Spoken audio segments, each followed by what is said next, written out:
بسم اللہ الفتاح وبہ استعین اما بعد فاعوذ باللہ من الشیطان الرجیم بسم اللہ الرحمن الرحیم لإيلاف قریش إيلافهم رحلة الشتاء والصيف فليعبدوا رب هذا البيت الذي أطعمهم من جوع وآمنهم من خوف آمنت بالله صدق اللہ العظیم۔ نہایت ہی واجب الاحترام بزرگان محترم، برادران عزیز، آج ہم آپ کے سامنے روزگار کے لیے، اچھی جاب کے لیے ایک زبردست عمل پیش کرتے ہیں۔ ایک کیا 4 معمولات ایسے ہیں، اگر کوئی آدمی ان معمولات کو پورا کرتا ہے، اللہ عز و جل اس کے لیے اچھے رزق کریم کا انتظام فرماتے ہیں۔ ایک آدمی اگر اچھی جاب کا طلبگار ہے، اچھے روزگار کا طلبگار ہے، اس کو چاہیے کہ یہ چند ایک کام زندگی بھر کا معمول بنا لے، چاہے اچھی روزی مل بھی جائے تب بھی۔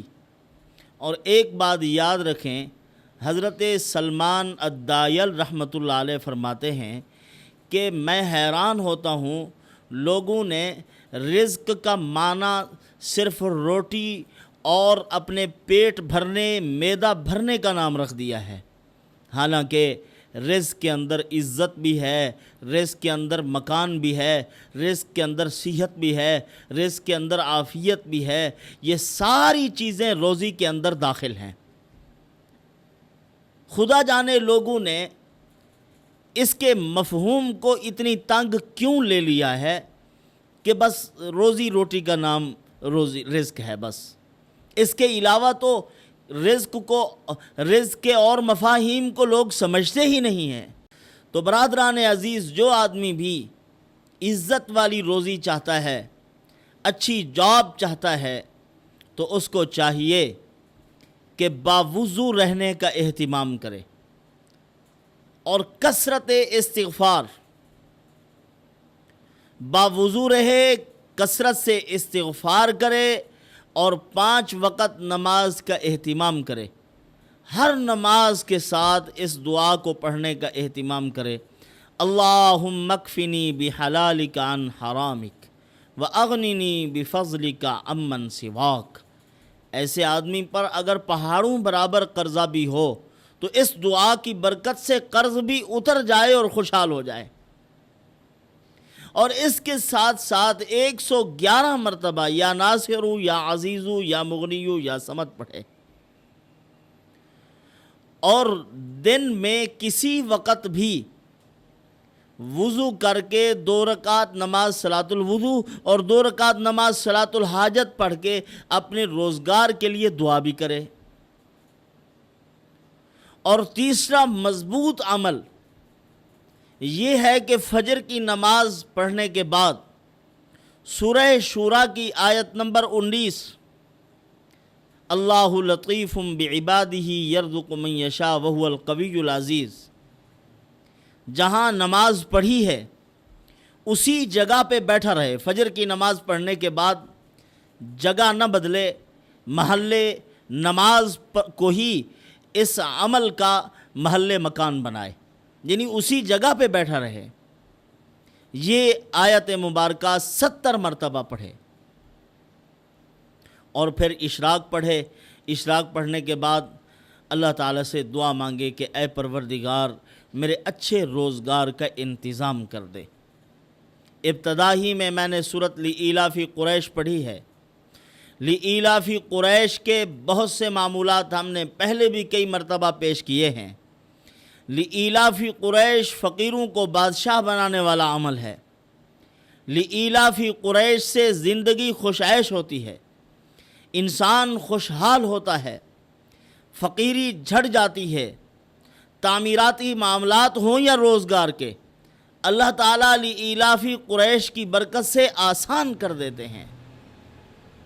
زندگی بھر اس کو معمول بناؤ، صبح و شام پڑھو 11 مرتبہ، ورنہ ایک وقت میں پڑھو تو 72 مرتبہ.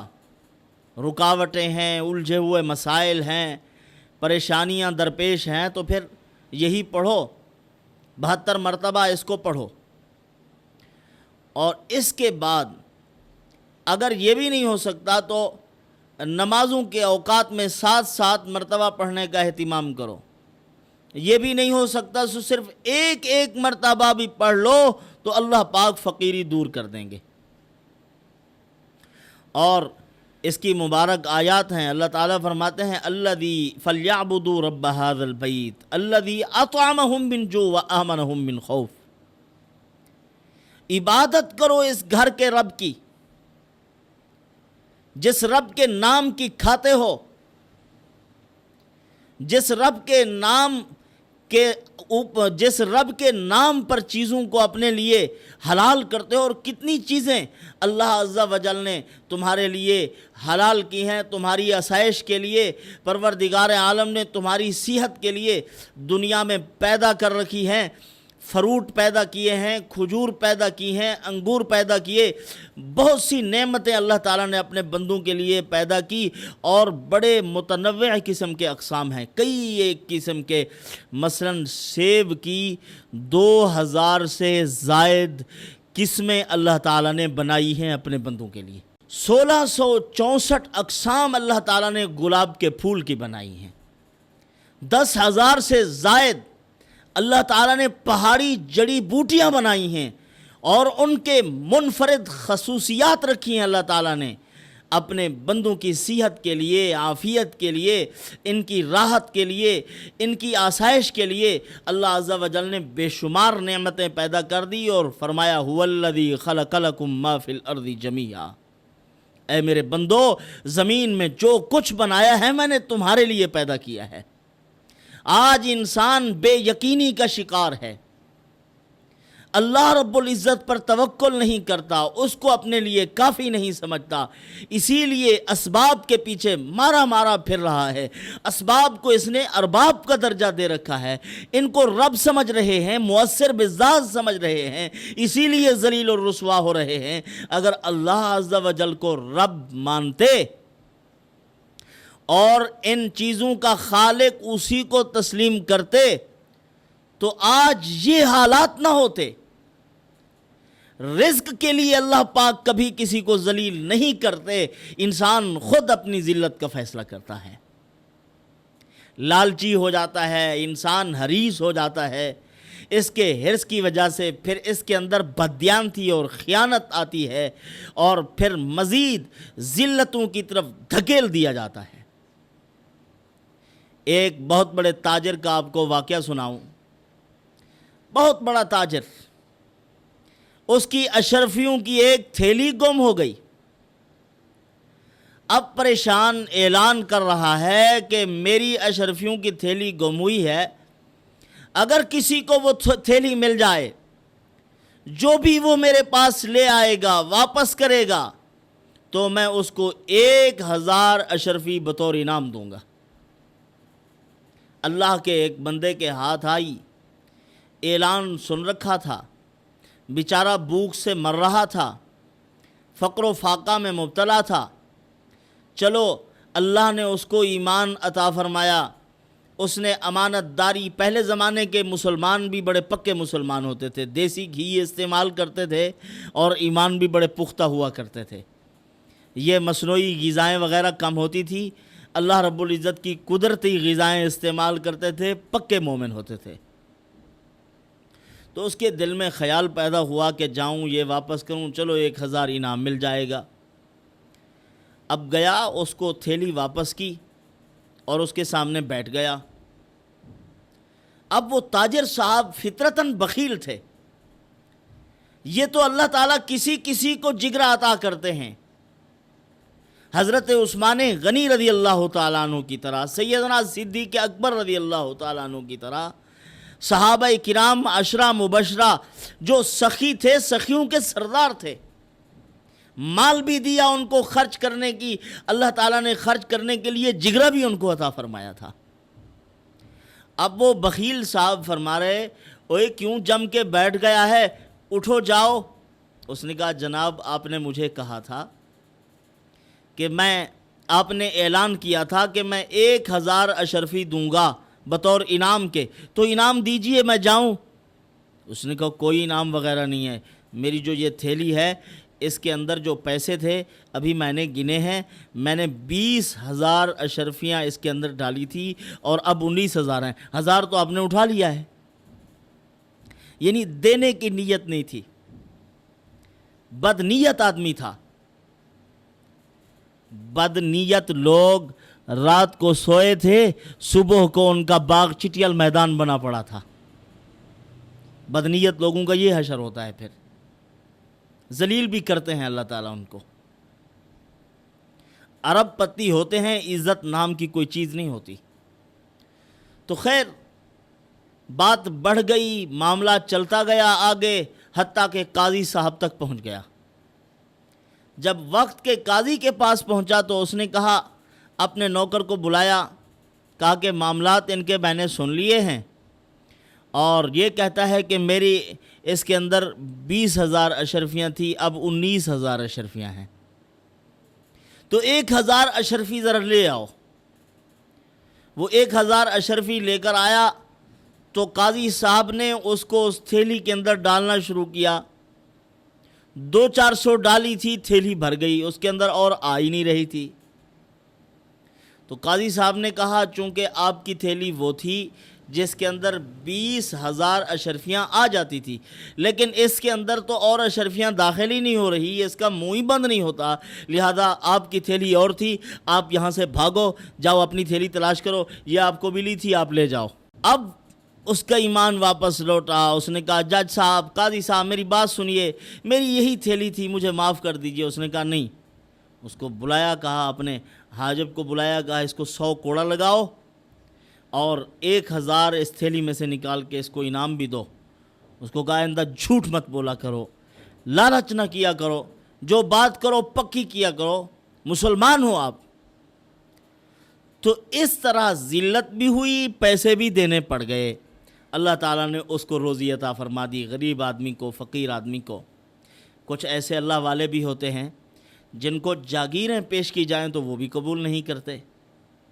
کچھ مستحق ہوتے ہیں، دونوں یعنی اسلام کے اندر دونوں قسم کی مثالیں ملتی ہیں۔ اپنی ضرورت کا اظہار بھی کر سکتے ہو۔ اگر کوئی آدمی آپ کو پیشکش کرتا ہے تو بڑے بڑے بادشاہوں کا غرور توڑنے کے لیے ان کی پیشکش کو ٹھکرا بھی سکتے ہو کہ ہمیں کوئی ضرورت نہیں ہے۔ خلیفہ ہارون الرشید کا ایک واقعہ ہے، ایک مرتبہ بیت اللہ شریف کا طواف کر رہے تھے تنہا، کہا کہ لوگوں کو ایک طرف کر دو، میں تھوڑی دیر طواف کرتا ہوں۔ طواف کرنے لگے تو اچانک ایک اعرابی داخل ہو گیا، دیہاتی آدمی۔ تو حاجب نے اس کو منع کیا جو بادشاہ کے ساتھ تھے، کہا کہ بادشاہ طواف کریں، آپ نہ جاؤ۔ اس نے کہا یہ بادشاہ کا گھر تو نہیں ہے، یہ تو اللہ تعالیٰ کا گھر ہے، میں اللہ تعالیٰ کے گھر کا طواف کر رہا ہوں۔ تو بادشاہ نے اشارہ کیا کہ اس کو چھوڑ دو۔ ان کو چھوڑ دیا گیا۔ اب حجر اسود کے قریب جب بادشاہ پہنچا، بوسہ دینے لگا تو وہ اعرابی آگے بڑھ کے اس نے پہلے بوسہ دے دیا۔ بادشاہ بھڑکا، غصہ آیا، لیکن طواف کرتا رہا۔ طواف کے بعد مقام ابراہیم پر پہنچ کر جب نوافل پڑھنے لگا تو وہ جو اعرابی آدمی تھا وہ سامنے آگے کھڑا ہو گیا، پہلے اپنی نفل شروع کر دی اس نے۔ بادشاہ کو غصہ آیا۔ تھوڑی دیر کے بعد بادشاہ واپس چلا گیا تو اس کو بلایا، کہا کہ اس جو آدمی میرے ساتھ طواف کر رہا تھا اس کو ذرا میرے پاس بلاؤ۔ اب وہ بیٹھا ہوا ہے اعرابی آدمی۔ بادشاہ کا قاصد پہنچا کہ آپ کو بادشاہ صاحب بلا رہے ہیں۔ انہوں نے فرمایا کہ مجھے تو بادشاہ کے پاس کوئی کام نہیں ہے، اگر بادشاہ کو کوئی کام ہے تو اس کو کہو کہ آئے میرے پاس چل کے۔ اب بادشاہ خود چل کے آیا، اپنی گفتگو شروع کر دی۔ اس نے کہا ارے دیہاتی آدمی، ذرا مجھے فرض سناؤ، فرض۔ انہوں نے کہا پتہ نہیں آپ کون سا فرض پوچھنا چاہتے ہیں۔ ایک فرض پوچھتے ہو، 5 فرض پوچھتے ہو، یا مجھ سے 17 فرض پوچھتے ہو، یا 34 یا 36 فرض پوچھتے ہو، یا زندگی میں ایک فرض پوچھتے ہو، یا 40 میں سے ایک فرض پوچھتے ہو، خدا جانے آپ کون سا فرض پوچھ رہے ہو۔ بادشاہ کو غصہ آیا، اس نے کہا آپ یہ کیا آپ نے آگے باتیں بڑھا دی ہیں؟ انہوں نے فرمایا کوئی باتیں نہیں بڑھائی، آپ مجھ سے جو سوال کر رہے ہیں اس کا متعین تو کریں کہ آپ مجھ سے کیا پوچھنا چاہتے ہیں۔ اس نے کہا خود ہی اس کی وضاحت کرو۔ فرمایا ایک فرض اگر پوچھنا چاہتے ہو تو کلمہ پڑھنا فرض ہے اسلام میں داخل ہونے کے لیے، یہ ایک فرض ہے۔ 5 پوچھتے ہو تو 5 نمازیں ہیں، اور 17 پوچھتے ہو تو 17 رکعتیں ہیں۔ اگر اور کچھ پوچھنا چاہتے ہو تو ان فرائض میں 36 تکبیریں ہیں، اور اسی طرح 40 میں سے ایک فرض یعنی زکوٰۃ ہے، اور زندگی میں ایک فرض حج ہے۔ بادشاہ حیران ہو گیا۔ بادشاہ پھر پوچھنے لگا اچھا یہ فرائض یہ پورے آپ نے بے تفصیل بتا دیے ہیں، اب مجھ سے کوئی سوال کرو میں جواب دوں۔ انہوں نے فرمایا چلو آپ سے سوال پوچھتا ہوں۔